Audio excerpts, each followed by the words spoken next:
¿Qué tal, cracks? Sean todos bienvenidos a la 15ª edición de Maverick, el Cuyo Repartiendo Frescura Podcast. El día de hoy, de verdad, este capítulo está, no sé, tiene una maldición, chicos. Definitivamente no tienen idea de lo que ha pasado. En las últimas semanas he querido grabar este capítulo como 3 veces. De hecho, sí, 3 veces. La grabé primera vez hace una semana prácticamente. Lo grabé. Veintitantos minutos y se me interrumpió la grabación y cancelé. Tuvimos que cancelar y eso se perdió. ¿Por qué? ¿Por qué se perdió? Más allá de la interrupción, que sí la pude haber continuado porque hasta hice pausa, se cerró la aplicación y editarlo, exportarlo, mi compu iba a morir. Segunda ocasión, iban 24 minutos aproximadamente y hubo una aparición que no debían de salir, pues ahí valió queso y insisto, la edición en cosas tan largas, mi compu iba a explotar. Y hoy, que no hubo interrupción, llevábamos 6 minutos de capítulo, entonces rápida, yo por error propio, levanto un poco la mano, giro, hago un movimiento más o menos así y golpeo el micrófono. Al golpear el micrófono, este se cae y se para la grabación. Y bueno, tampoco les iba a subir. Imagínense si alguien me está escuchando con audífonos en Spotify, trancazote al micrófono. Y ahí te quiero ver, chicos, porque te iba a doler el tímpano. Te iba a doler el tímpano. Bueno, después de haber después de haber perdido casi una hora en nuestro tiempo en grabar este episodio, vamos a ver si la cuarta edición es la vencida y es la que sí se puede terminar y subir. El día de hoy, como ya lo vieron en el título, nos vamos a plantear la pregunta de por qué no nos enseñan la teoría de la evolución en la escuela. Bueno, y en general en la vida, porque el título nada más es por qué no nos enseñan la teoría de la evolución, capítulo 15 de Repartiendo Frescura. El día de hoy, para hablar sobre este tema, vamos a basarnos en pensamientos propios, y ustedes saben, pero también de la lectura y el análisis crítico de libros como Homo Deus, como La especie elegida y como, importantísimo, El relojero ciego de Richard Dawkins. Sería La especie elegida es de Juan Luis Arzuaga. El relojero ciego es de Richard Dawkins y Homo Deus es de Yuval Noah Harari. Algo curioso es que ayer soñé a Yuval Noah Harari, pero no al original. Soñé un muchacho que estaba autografiando libros, pero que de hecho estaba autografiando un libro con la portada de La historia del tiempo de Hawking. Y yo veía el libro y yo no sé por qué pensaba que ese libro era Sapiens. Y yo corría a mi casa por Sapiens y le prometía que iba a volver, pero no volvía porque me desperté. es un sueño, ahorita me acordé porque es cierto, eso lo soñé precisamente esta noche. Y qué curioso que haya soñado. Era un muchacho que decía ser Yuval Noah Harari y por alguna razón yo lo reconocía, pero Harari pues no es un muchacho. Y créanme que si pusiéramos una foto no se parece absolutamente nada a Harari, ¿eh? Lo que me imaginé, ¿saben qué? Me imaginé un muchacho muy parecido a Javier Ibarreche, no sé si lo conozcan al TikToker. En cierta parte tenía el pelo chinito así, la barba, pero un poquito más alto. No sé a quién, cómo creé esa persona, pero sí, el punto es que soñé a Yuval Noah Harari, que no era Yuval Noah Harari, pero decía ser Yuval Noah Harari, y por alguna razón yo lo reconocía como Yuval Noah Harari. Vamos a dar un aplauso cada que yo diga Yuval Noah Harari, un aplauso. Porque la verdad me empecé a decir muchas veces porque se escucha curado el nombre y me gustó y quería decir como algo repetitivo, un recurso retórico que sería la literación en este caso. Volvemos al tema. Otro libro, hablando de cierto, vamos a tocar un poquito el tema de la teoría de la relatividad, no para explicarla porque realmente no es algo que se comprenda 100%. Hay mucha gente que dice que solo pocas personas entienden la relatividad, que muchas personas entienden la relatividad, pero muy pocas son capaces de explicarla, cosas así. No la vamos a explicar, simplemente la vamos a poner como ejemplo para lo que se enseña y lo que no se enseña y el porqué de las cosas. El otro día platicaba yo, ahorita que estábamos grabando, les estaba contando la historia que estaba viendo en un video, vi un video de un muchacho que decía que el Big Bang avalaba la existencia de Dios. Y era algo con lo que me había gustado introducir. ¿Qué pasa si prendo la luz? No es necesario, ¿eh? Se ve mejor, pero lo voy a apagar porque no es necesario y aquí ahorramos energía porque cuidamos el planeta. El punto es que este chico preguntaba si bueno, no preguntaba, afirmaba que el ateísmo pues era una corriente vacía y que el ateo que cree que que el universo se crea por el Big Bang y dice que entonces el Big Bang avala la existencia de Dios. Yo le dije no, porque en ese caso pues estás viendo el panorama un poco corto y yo les digo algo que he dicho en todas las ocasiones que he grabado este video. yo soy católico, aunque en este momento me declaro más agnóstico que otra cosa. No dejo de ser católico y no dejo de actuar con mucho respeto hacia la cultura, hacia pues, lo que nos pide la doctrina, a pesar de que no la practico 100%, no soy un practicante muy activo, pero bautizado estoy y tampoco niego la existencia. El hecho es que no podemos decir, estaría mal asegurar que Dios fue quien creó el Big Bang. Si bien es cierto, el Big Bang es una teoría aceptada incluso por la misma Iglesia Católica, porque va de acuerdo con la doctrina de que Dios crea espontáneamente el universo y hace el hombre a su imagen y semejanza. Bueno, que la parte del hombre a su imagen y semejanza, eso lo dice la Iglesia, pero pues eso no hay una teoría que lo avale. Al contrario, precisamente la teoría de la que vamos a hablar hoy en este episodio la contradice hasta cierto punto. El punto aquí, o el momento al que nosotros queremos llegar, es decir, que la Tierra, si bien es cierto, es un lugar hermoso, bellísimo, bellísimo. El universo vasto en el que vivimos se creó una singularidad como el Big Bang. Pero hay muchas singularidades. Los agujeros negros se pueden considerar incluso una singularidad. Entonces, dice este chico que hasta cierto punto está muy bien informado en el ámbito teológico y la ciencia teológica o la interpretación científica o la interpretación teológica de la ciencia, que nos dice que el principio de causalidad dice que todo en el universo tiene que tener una causa. Entonces el Big Bang no puede venir de la nada. ¿Por qué entonces qué lo causó? Ahora yo respondería cuestionando únicamente, cuestionando, es parte de un ejercicio de cuestionamiento, no es crítica ni nada, porque es una postura y es correcta hasta cierto punto, es correcto tener tu postura, pero no cerrarte a escuchar otras y abrir un debate. Claro que a mí me encantaría tener, ¿por qué no en algún punto alguien aquí, un conocedor de religión y demás, que nos pudiera contradecir de forma objetiva, de forma con argumentos correctos y no sin faltas de respeto? Ustedes saben que nosotros jugamos tranquilos, que nos pudiera decir precisamente esa parte de por qué crea Dios el universo y cómo entra en una teoría como el Big Bang en este caso. El punto es que si nosotros decimos o si nosotros recordamos teorías anteriores de física, nos dicen que el propio Einstein formuló que todo aquello que haya sucedido previo al Big Bang o durante el mismo no afecta a nuestro universo, porque el Big Bang es el inicio del tiempo y lo que pase antes no tiene por qué seguir los mismos principios con los que se siguen o con los que se guía la vida actualmente. Entonces el principio de causalidad técnicamente no debería tener efecto sobre el Big Bang, porque en ese caso querías darle causa a algo, entonces, porque en ese caso si algo causa el Big Bang, ¿qué causa ese algo? Entonces ahí nos tendremos que ir y nos tenemos que ir en facciones que no conocemos y que nunca vamos a conocer. Es por ello que se afirma que realmente lo previo al Big Bang no tiene ningún efecto sobre nosotros. Ahora bien, si nosotros planteamos, ya que estamos planteando causalidades, bueno, si la causa del Big Bang es Dios, ¿cuál es la causa de Dios? Y ahí es donde no hay una respuesta. Porque nos van a decir, es que Dios es omnisciente, omnipresente y omnipotente. Pero entonces, si Dios es omnisciente, omnipotente y omnipresente, ¿por qué podemos ponerle un límite a su creación? Que nosotros decimos, es que el universo no tiene límites porque el universo está en expansión. Sí, pero se nos olvida que en algún punto el universo va a empezar a contraerse. Y lo que se conoce como Big Bang, que es la creación del universo, va a terminar en el Big Crunch, que es la unión del universo, como una especie de agujero negro, como pasa con las estrellas. ¿Cómo se crea un agujero negro? Tenemos una estrella con una suficiente masa como para tener una fuerza gravitatoria que atrae, ¿no?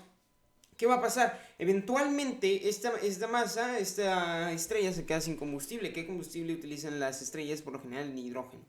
Entonces, se queda sin combustible, empieza a hacer reacciones tratando de conseguir energía, pero lo único que consigue son elementos más pesados como lo son el carbono y el oxígeno. Y se queda sin combustible. Entonces la masa de la estrella se empieza a comprimir, a comprimir, a comprimir, a comprimir y explota en una explosión enorme como de 40 y tantas bombas de hidrógeno, que es una forma en la cual podemos conseguir una cantidad extraorbitante de energía, que de hecho una bomba de hidrógeno lo suficientemente fuerte podría acabar con nuestro planeta, claro que sí. Y se juntan muchas bombas de hidrógeno, forman una explosión y esa explosión la llamamos supernova. Esta supernova es una gran explosión, pero en muchas ocasiones, bueno, en algunas ocasiones, cuando esta estrella tiene ciertos tamaños y que es más grande que una estrella enana, que una estrella de neutrones, creo que se llama estrella de neutrones, discúlpenme si me equivoco, En ciertas ocasiones y ante ciertos escenarios, esta masa se empieza a comprimir, a comprimir, a comprimir, a comprimir y forma lo que nosotros conocemos como la singularidad de un agujero negro. Y a pesar de que nosotros decimos que el agujero negro es negro, de hecho sí emana energía y suele emitir rayos X y rayos gamma. Parte de lo que es impresionante en el agujero negro, que ojo, los agujeros negros comenzaron como una hipótesis, después gracias a diversos efectos se volvieron teorías y ahorita vamos a explicar cuál es la diferencia entre teoría, hipótesis y ley. Y hoy en día es una realidad. Los agujeros negros los sacamos de fotografiar. Yo sé que nadie de la NASA escucha esto, pero si en algún punto llegasen a escuchar, yo felicito a todos aquellos ingenieros astrofísicos y demás que participaron en la investigación para la imagen del agujero negro. Es impresionante hasta qué punto hemos llegado. Disculpen, me voy a tomar un poco de agua. Disculpen también mi dicción, si es que no es tan correcta el día de hoy. Tengo un poco sin hablar tanto y siento que estoy hablando muy rápido. Pero bueno, continuamos.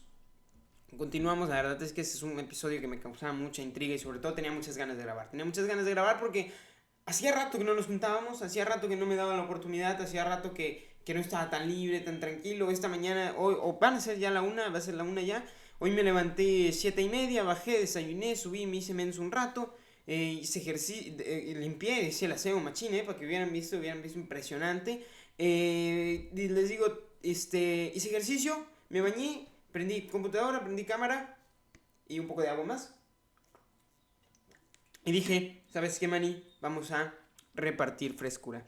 Y aquí estamos, enos aquí, hablando sobre teorías e hipótesis, ¿no? Vamos a hablar entonces ahora sí. ¿Cuál es la diferencia entre una hipótesis, una teoría y una ley? Una hipótesis es algo que tú te planteas, es una respuesta a un problema sin la investigación previa.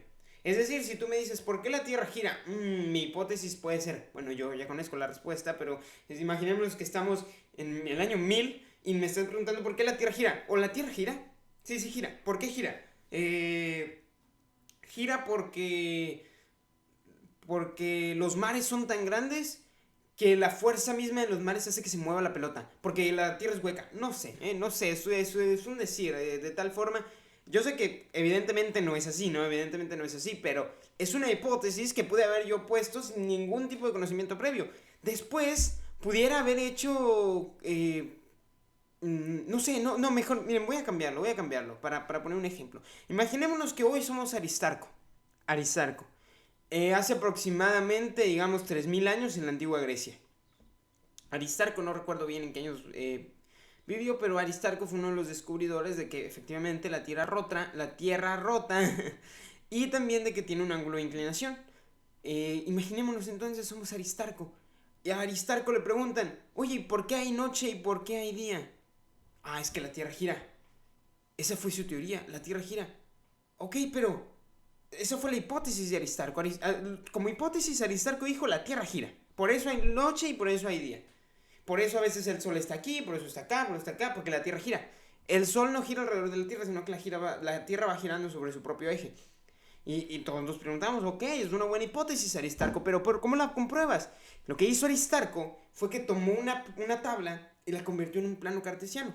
Para en ese entonces ya teníamos nosotros estos principios de geometría y de álgebra que ya estaban siendo propuestos. Hoy lo que nosotros conocemos como trigonometría viene desde la antigua Grecia. Entonces tenemos a tipos como Pitágoras, como Hipócrates, tenemos a tipos como el teorema de... ¿Qué otro teorema? El teorema de Pitágoras, teorema de...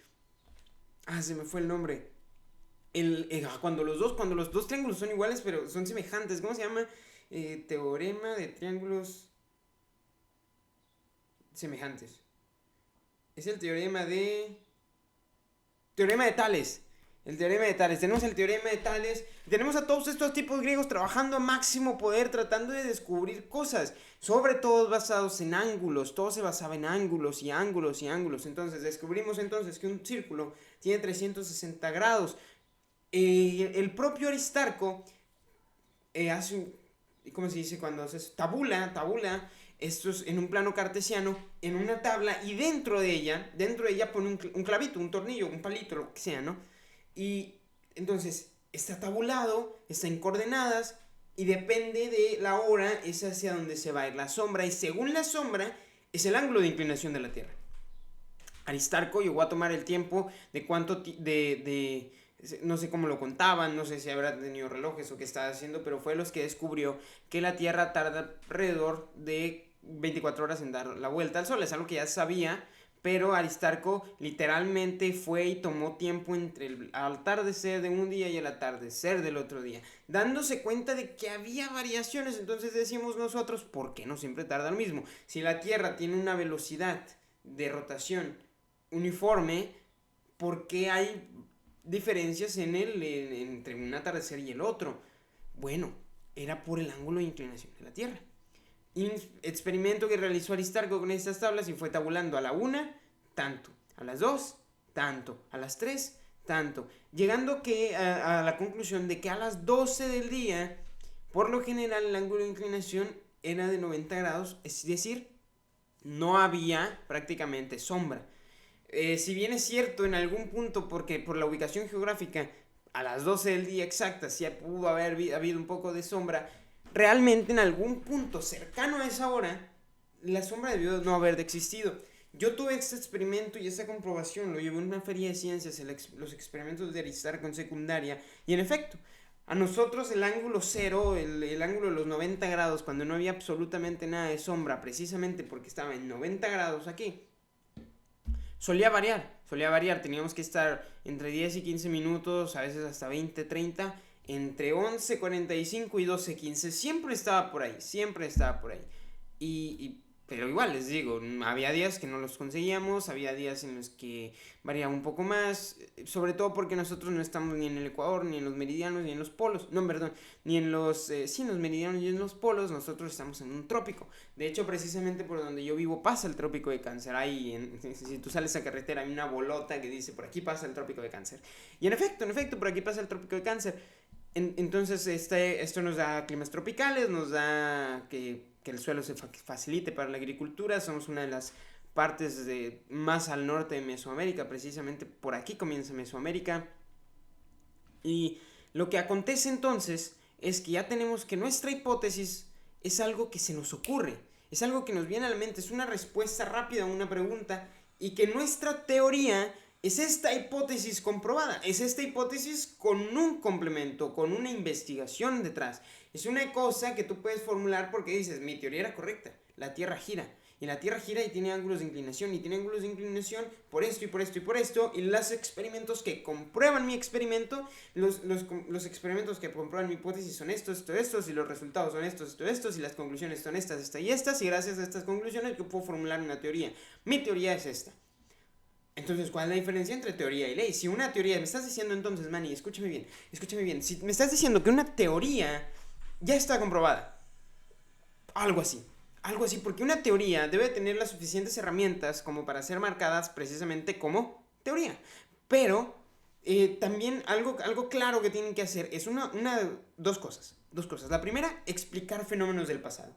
Es decir, el por qué pasó algo. Y la segunda, predecir cosas en el futuro. Por ejemplo, eclipses, en este caso, ángulos de inclinación a ciertas horas y demás.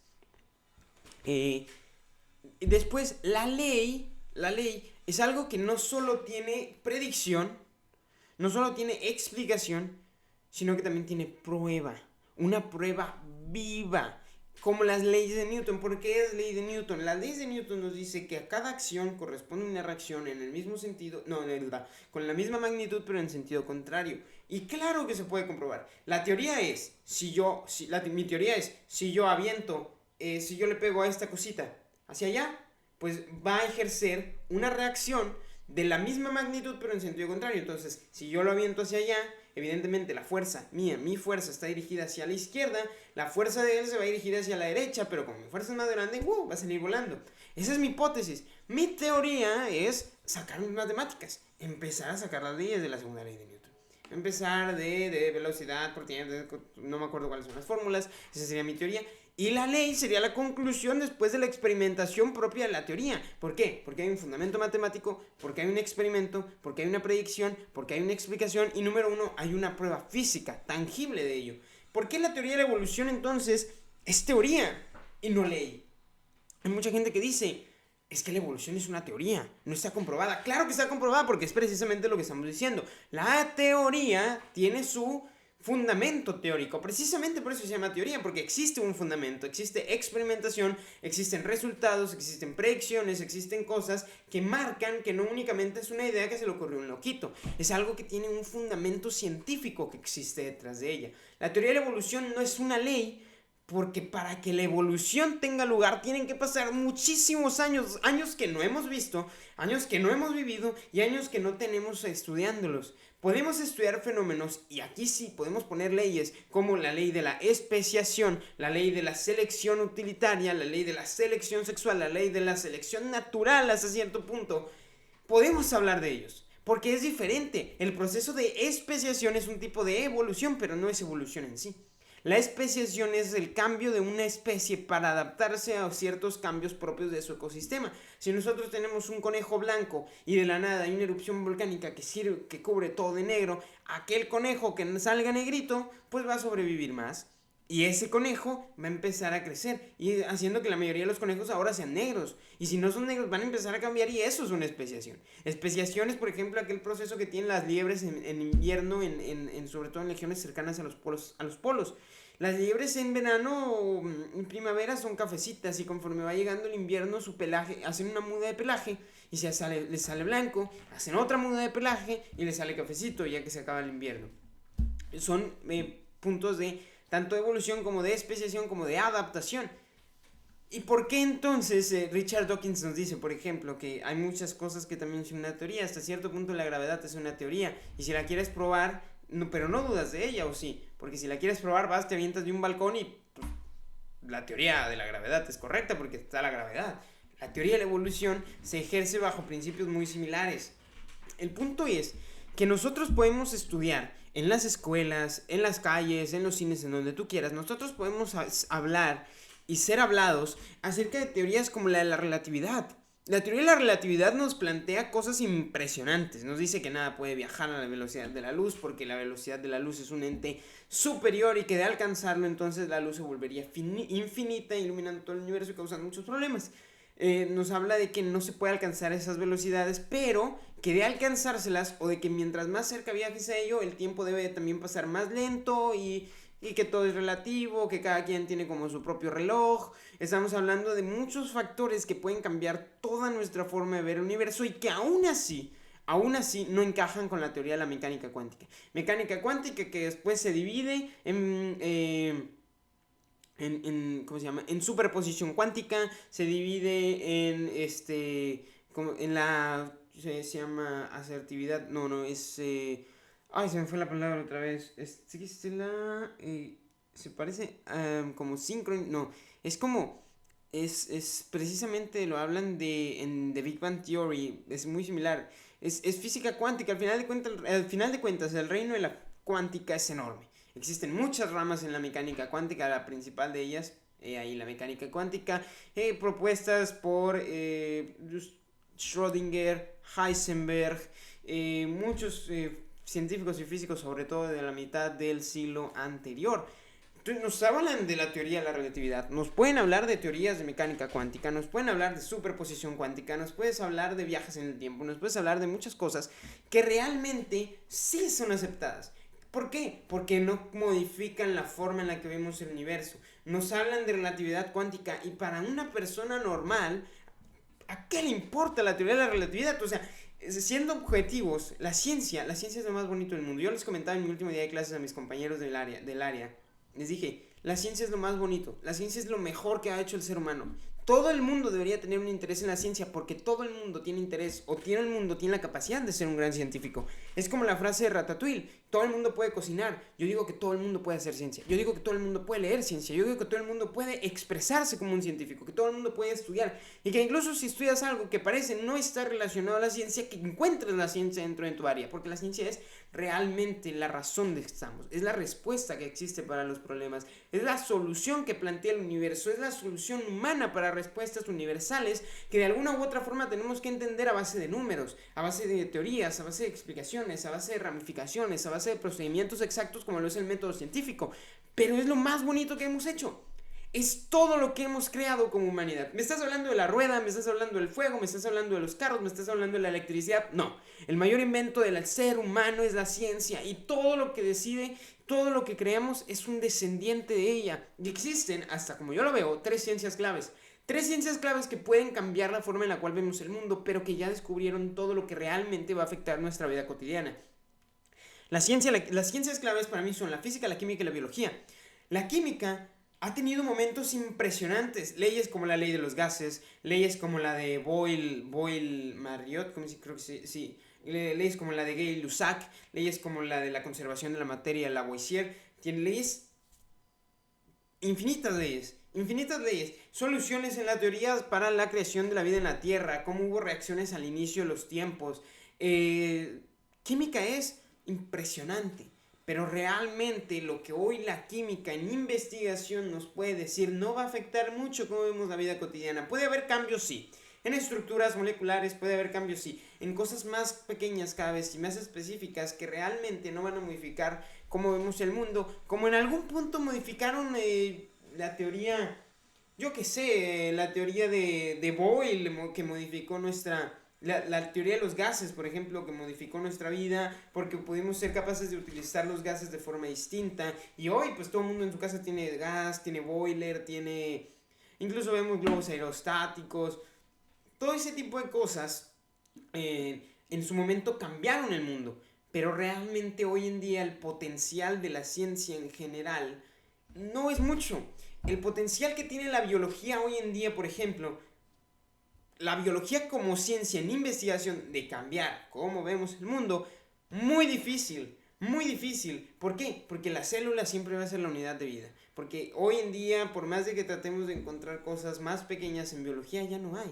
Porque tenemos moléculas, tenemos organelos y tenemos células, tejidos y demás. Niveles de organización de la materia que ya están y que muy difícil se les van a poder modificar. La física, igual. En la física tenemos las leyes que rigen la Tierra en sí. Pero estamos investigando leyes que en su momento van a modificar cómo vemos el mundo. No, realmente no. Podemos modificar cómo vemos el universo, podemos modificar lo que pasa en galaxias lejanas, podemos ver y analizar otras cosas, pero realmente, la vida cotidiana no va a cambiar mucho. Pero dices, entonces, ¿cuál es el punto de seguir estudiando ciencias si no vamos a cambiar la forma en la que hoy vemos el mundo? Porque no son las ciencias madres hoy las que tienen que tomar la iniciativa. Son las ramas de estas ciencias. Son la biotecnología, son la ingeniería genética, son la bioquímica, son la biofísica, son la física cuántica, la física nuclear. Ese tipo de ramas, esas ramas son las que yo veo con el potencial de cambiar. Porque te puedo hablar de biólogos y te puedo hablar de biología marina y te puedo hablar de muchas ramas biológicas que son correctas, pero no para entender el funcionamiento del mundo, sino para asegurarte que siga trabajando el mundo. Necesitamos ecólogos, necesitamos biólogos marinos, necesitamos, no sé, otra rama de la biología, por ahí, ustedes sabrán, veterinarios, doctores, zootecnistas, etc. Todos ellos sirven para ¿qué? Para mantener el equilibrio ecosistémico hoy en día. Hoy en día, ¿sí? Salvar especies, colaborar en la conservación, colaborar en la investigación, entender métodos de reproducción, métodos de crianza, cómo podemos explotar recursos sin dañarlo, cómo alcanzar la sustentabilidad o al menos la sostenibilidad, cómo seguir creciendo las ciudades, cómo no acabarnos el agua. Ese tipo de cosas necesitamos científicos. 100% necesitamos científicos. Pero en materias de investigación propia sin aplicación a la vida cotidiana tenemos la ingeniería genética y la biología y la biotecnología. La biotecnología que en este caso también está encaminada a solucionar problemas de la vida cotidiana. ¿Por qué? Porque si tú modificas perfectamente la forma en la cual hoy vemos el mundo, ¿por qué ellas creo que realmente sí pueden modificar la forma en la que vemos el mundo? Número uno, la biotecnología, tiene la capacidad de hoy en día ser capaz de utilizar precisamente, de ahí desciende su nombre, utilizar herramientas tecnológicas y aplicarlas en procesos biológicos. La biotecnología va a ser capaz de hacer granjas impresionantes, de formas en las cuales podemos conseguir alimentos sin gastar tantos recursos y sin dañar tanto nuestro planeta. Eso va a cambiar completamente cómo vivimos. Y número dos, va a ser capaz de implementar cosas tecnológicas dentro del cuerpo humano. Imagínate tú, eres capaz de aplicar un chip en el cerebro. Muy parecido a Neuralink de Elon Musk. Un chip que es capaz de acabar tus recuerdos. Imagínate tú, introducimos nanobots específicamente diseñados para camuflarse con tus glóbulos blancos y con tus linfocitos que entran a tu sistema inmune y se carguen a toda aquella enfermedad que aparezca. Una célula sanguínea, no importa, va el nanobot y se deshace de ella. Una célula de esto, un virus, lo que sea. Lo que sea. Haciendo personas prácticamente indetenibles, ¿no? Porque no va a haber enfermedades, vas a vivir más, posiblemente el envejecimiento también sea menor. Y hablando de genética, bueno, la genética es una rama con muchísimo potencial aún. Recordando que la genética no tiene mucho que se considera una rama en sí. Las investigaciones de Gregor Mendel comienzan hace ciento y cachito años. Entonces, bueno, empezamos a tomar en serio las investigaciones de Gregor Mendel hasta ciento y cachito años. Entonces nosotros decimos, ok, las ciencias tienen el potencial de seguir cambiando el mundo, pero ¿hasta qué punto? Hasta el punto que nosotros queramos. Porque de eso se trata la ciencia. Es una respuesta a aquellas preguntas incluso que no nos hemos hecho. Porque queremos contestar cosas, queremos saber respuestas. A veces lo difícil no es tener una respuesta, sino formular la pregunta correcta. O hacer la pregunta de forma adecuada. Una disculpa, vuelvo a tomar agua. Y nos preguntamos, ¿qué tiene que ver todo esto con la teoría de la evolución? La teoría de Darwin es sumamente importante para entender cómo funciona el mundo. Es vital para saberlo, pero no nos las enseñan. ¿Por qué no nos las enseñan? Porque seguimos muy traumados con este antropocentrismo y egoísmo que maneja el ser humano de que la realidad es que nosotros somos el centro del universo, cuando no lo somos así. Y nos da miedo aceptar esta postura, nos da miedo aceptar la postura de que no, que el universo no gira alrededor de nosotros, pero tampoco significa que no seamos importantes. Entonces es encontrar una razón de ser dentro del equilibrio que nos da el ser nosotros mismos, el tener conciencia. O sea, somos, hasta cierto punto, hay quienes quieren desprestigiar la existencia del ser humano. Yo a ellos les digo, ok, tienes razón, en muchas cosas tienen razón, manejan verdades, pero también, ¿qué tanto tuvo que pasar para que hoy estuviéramos aquí? Que sí, que puede haber más vida en el universo, estoy 100% de acuerdo, que hay más vida en el universo, estoy segurísimo, pero que hay vida inteligente como nosotros, ¿por qué no? O sea, estamos hablando de que la probabilidad de que nosotros seamos la única especie en el universo inteligente y consciente y demás, existe, sí existe, es baja, claro que es bajísimo, o sea, es un universo enorme. Y realmente hay mucha gente que dice, es que si hay otra especie ya nos hubieran contactado. Realmente no. Es muy difícil, sobre todo porque estamos sujetos a que esta información tendría que viajar al límite de la velocidad de la luz y como ya vimos, pues la velocidad de la luz es una materia, es una cosa, es una constante universal. No importa en dónde estés, si estás aquí o estás en Alpha Centauri o estás a 10.000 años luz de distancia, si tu información viaja a la velocidad de la luz, que no es posible, pero un poco menos, pues va a tardar 10.000 años en llegar. Entonces, si bien es cierto, es mucho, entonces es mucha distancia, va a tardar mucho tiempo y pues si la enviaron si imagínate una civilización pudo vernos, una civilización a 10.000 años luz de distancia nos pudo ver ayer. A 10.000 años luz de distancia estuviera viendo mesopotámicos. O sea, estuviera viendo aquellas civilizaciones de Mesopotamia porque esa luz es lo que pudieran ver ellos.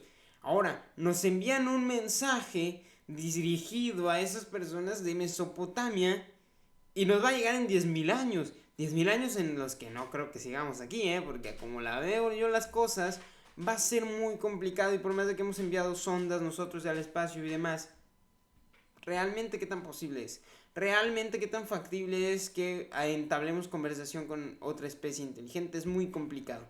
Es muy complicado. Entonces, hablar de la teoría de la evolución es centrarnos hasta cierto punto en que nosotros somos especies importantes, pero al mismo tiempo hay mucha gente que demerita el hecho de que existamos. Hay gente que dice que la evolución nos hace ser seres cualquiera. Yo no estoy de acuerdo con eso. Al contrario, la evolución nos plantea la belleza del proceso de evolucionar.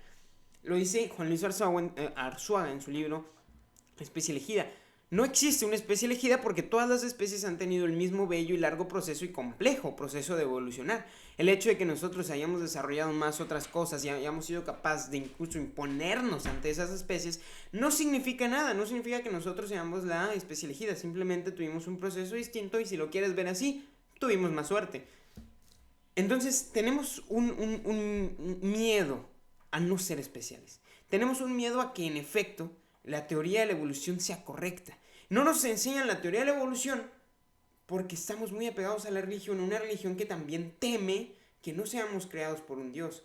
Porque como lo dice Richard Dawkins en su libro El relojero ciego, si bien es cierto, Dios sí pudo haber iniciado la vida en la Tierra, ¿por qué la dejaría así nada más?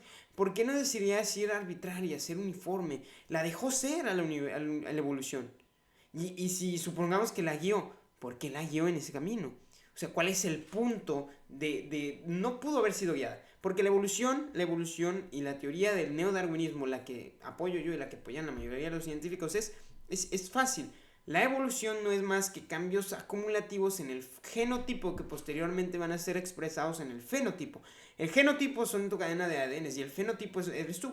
Es decir, mis genotipos son mis genes, ¿no? Lo que está adentro, lo que no ves, pero están ahí y hacen mis células ser como son, controlan mis producciones de melanina, de todas las enzimas y proteínas y demás. Y mi genotipo, pues es esto, es lo que ves, es mi cuerpo, son mis caras, es mi cara, son mis ojos, mis manos, mi piel. Eso es mi genotipo. Y hay varias posturas, En la postura número 1 está una evolución que dice que es saltacionista, que bueno, yo creo en una evolución mutacional acumulativa. Está la evolución saltacionista que dice son saltos grandes entre una especie a otra. De la nada nace una especie así y hay una gran diferencia, pero nace una especie nueva. Y bueno, insisto, el hecho de que sea una teoría se presta a varias interpretaciones. Pero ¿qué tanto sentido hace? No hace mucho sentido esa parte.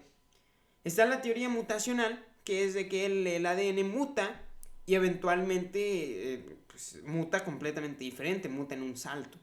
Y genera lo que puede ser una especie nueva, o bien está la teoría y la interpretación que yo defiendo, que es, y que hace más sentido para mí, hay mutaciones acumulativas. Una mutación pequeña y pequeña y pequeña y pequeña hasta que tantas mutaciones se van generando y se van comunicando y de poquito en poquito se hace una jirafa.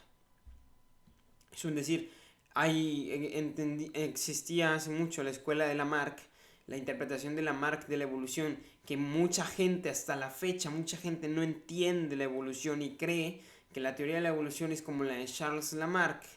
Lamarck decía, y ojo, yo no tengo nada en contra de él, o sea, él propuso su teoría, propuso su hipótesis, al final de cuentas fue descartada por la de Darwin, que incluso lo que hoy vemos como la ley, ¿cómo se llama? El origen de las especies de Darwin, no es precisamente lo que se entiende por evolución contemporáneamente. Hoy existe el neodarwinismo, que es una interpretación de Darwin o basado en Darwin unido con las teorías de Gregor Mendel, porque a diferencia de lo que mucha gente cree, Gregor Mendel jamás estableció conversación con Charles Darwin. Gregor Mendel y Darwin jamás se conocieron y a pesar de que Gregor le envió sus investigaciones varias veces a los institutos en donde estaba Charles Darwin, nunca hubo respuesta y él nunca la checó. Y originalmente las publicaciones de la selección natural y demás y del origen de las especies no incluyen la ley genética de la herencia de Mendel. Las leyes de Mendel no están incluidas originalmente. Hoy en día con el neodarwinismo se añaden. Pero aún así, el hecho de que entendamos la teoría de la evolución como es, y no como creemos que es, sino como es, precisamente como es, que son mutaciones genéticas que eventualmente se expresan en el fenotipo, a diferencia de, como les venía comentando antes de este paréntesis, lo que argumentaba Charles Lamarck. Lamarck decía que una jirafa se hizo jirafa porque en su momento se empezó a estirar para alcanzar las copas de los árboles. Tú te estirabas un poco y tenías un hijo y tu hijo salió un poco más igual de estiradito y él se estiraba otro poco y se iba acumulando. Pero en sí no había una mutación genética. Pero no hace sentido. ¿Por qué? Porque es una ley que se llama la ley, bueno, es una interpretación que se llama la teoría de los caracteres adquiridos, que es que si yo me pongo fuerte y tengo un hijo, mi hijo también tiene que nacer fuerte, pero no es cierto. Ponen el ejemplo del herrero. El herrero se creía, sobre todo porque antes en los pueblos las profesiones eran muy heredables, muy hereditarias. Si había un señor herrero, el herrero pues está fuerte, ¿no? Porque pues, cambia herrería y está soldando y está golpeando y demás. En ese entonces, claro. Hoy en día ya hay bueno. Su hijo estaba destinado a ser herrero porque también iban a ser con la fuerza de un herrero. Pero realmente no era cierto. ¿Por qué el hijo del herrero también estaba fuerte? Su papá bueno, pudo haber sido fuerte genéticamente, sí, y le pasó esos genes. Pero también es porque desde chiquito estuvo acostumbrado a los ejercicios, a cargar pesado, a estar fuerte, desarrolló el músculo conforme iba creciendo. Si este herrero tuviera otro hijo y lo mandara, yo qué sé, de cocinero, no tendría el mismo físico que él. Porque a pesar de que su papá se puso fuerte en vida, su hijo no va a ser fuerte. Porque es como la receta de un pastel. No clonas el pastel. Haces un pastel distinto aunque siguiendo la misma receta. Y a veces siguiendo la receta te equivocas, le echas un poquito más de azúcar, un poquito más de sal. Esas son las pequeñas mutaciones. Esas son las pequeñas mutaciones que se van acumulando hasta que el pastel empezó de chocolate y ahora es chocolate con vainilla, ¿no? Porque le fuiste añadiendo algo más. Una mutación aleatoria. Mutaciones que muchas veces no funcionan y mucha gente la contradice diciendo, pero si es una mutación aleatoria, ¿cómo te aseguras de que terminen productos como nosotros? Es que no todos fuimos nosotros. Hasta la fecha vemos mutaciones fenotípicas que ni al caso, o sea, mutaciones que para empezar o no se expresan o tienen una tensión al cáncer y todos los genes que no son correctos están destinados a desaparecer de la sopa genética, es decir, a morir y no reproducirse. Porque la intención de los genes, como lo dicen en el gen egoísta, es simplemente entender el por qué estamos aquí, reproducirte, pasar pasar esos mismos genes y alelos a la descendencia, y una vez hagas eso, asegúrate de que la descendencia no se muera, y una vez te asegures de que la descendencia no se va a morir, ya te puedes morir tú. Y ya. Esa es la razón de ser que tenemos según una forma muy objetiva de ver el mundo. Pero el hecho de que no nos enseñen la evolución en las escuelas simplemente disminuye nuestro criterio. Simplemente hace que la gente no sea capaz de entender realmente la magia del proceso. Que no necesitamos que nada nos haya creado porque nosotros somos por sí mismo, en esencia, fuimos la creación y fuimos algo que es bonito, es algo que es lo que somos, y que aunque no hayamos sido creados por dedazo, no significa que no tengamos que valorar la vida. No significa que no podamos apreciar la belleza del momento y de entender que tuvieron que pasar miles de años, por no decir millones, cambios aleatorios, especies desaparecidas, momentos malos, buenos y donde la evolución parecía no estar de nuestro lado, para que hoy seamos lo que hoy somos. Para que todo esto que ves a tu alrededor seamos capaces de crearlo sencillamente. Para que esta pluma que tengo en mi mano izquierda sobreviva, para que esta pluma exista, para que tú existas. Todo lo que pasó y todo lo que va a pasar en el mundo puede estar o no escrito, pero ya estás aquí.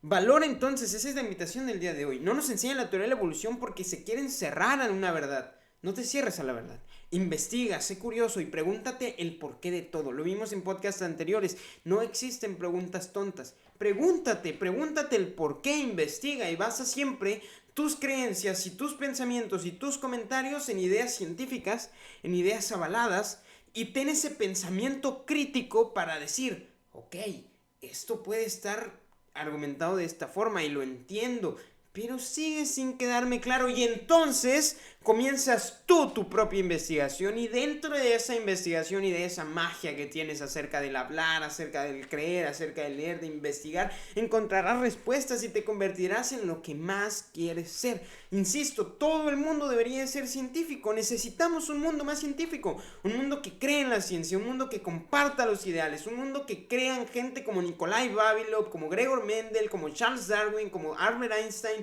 Necesitamos más gente así, necesitamos más Marie Curie, necesitamos más creencia, más criterio, más crecimiento, más ciencia. Eso es en lo que nos tenemos que basar. En no tenerle miedo a explicarle a los niños que venimos no del mono, no del chimpancé, porque mucha gente cree que sí venimos de un chimpancé actual. No, que venimos de un proceso mágico y táctico que comenzó hace millones de años en una sopa llena de nutrientes en donde los átomos empezaron a unirse y más átomos con átomos con átomos con átomos. Formamos moléculas, las moléculas hicieron macromoléculas, esas moléculas pasaron a ser células procariotas y estas células procariotas se unieron, se formaron células eucariotas, formamos tejidos, formamos crecimiento y formamos seres humanos y formamos lo que hoy somos en día. Formamos especies tan bonitas, tan complejas como un pavo real, como un pez león, como un pez todo, ¿sí? Y creamos órganos tan majestuosos como el cerebro, que ni siquiera nosotros, que somos capaces de entender cómo funciona el universo en escala cuántica, no terminamos de entender el funcionamiento del cerebro. Entonces, como yo lo veo, La vida es un momento en el cual tenemos que preguntarnos, tenemos que cuestionarnos, tenemos que salir a por la verdad. Y si no quieres estar aquí, pues ni modo, ya estás, pon una buena cara, sonríe y échale ganas, dale puro para adelante, porque el mundo te necesita. El mundo nos necesita. El mundo necesita ciencia y aunque tú digas, es que si estudio algo científico, pues me voy a morir de hambre. Ni modo, viejo, ni modo, nos morimos de hambre, porque todos vamos hacia allá, porque todos vamos en el mismo esfuerzo, porque no hacemos esto por dinero, lo hacemos por pasión, porque hacemos esto por crecimiento, porque lo hacemos porque queremos la verdad y porque queremos asegurarnos de que en el mundo se enseñe la teoría de la evolución, de que en el mundo se comprenda la teoría de la relatividad, de que podamos entender esa unificación del todo para poder tener una respuesta y entonces irnos en paz. Porque recuerda que debes de tener miedo a morir hasta que hayas logrado una victoria por la humanidad. Después de eso, puedes ir en paz. No hay ningún problema. ¿Por qué habría yo de tenerle miedo al mundo? Si pude haber hecho algo bueno y lo hice. Estoy convencido de que este podcast te va a servir de algo y de que por fin, por cuarta vez, pudimos grabarlo. Recuerda que te mando un saludo, espero verte más seguido y que la vida puede ser no lo más fácil, pero sí es lo más bonito.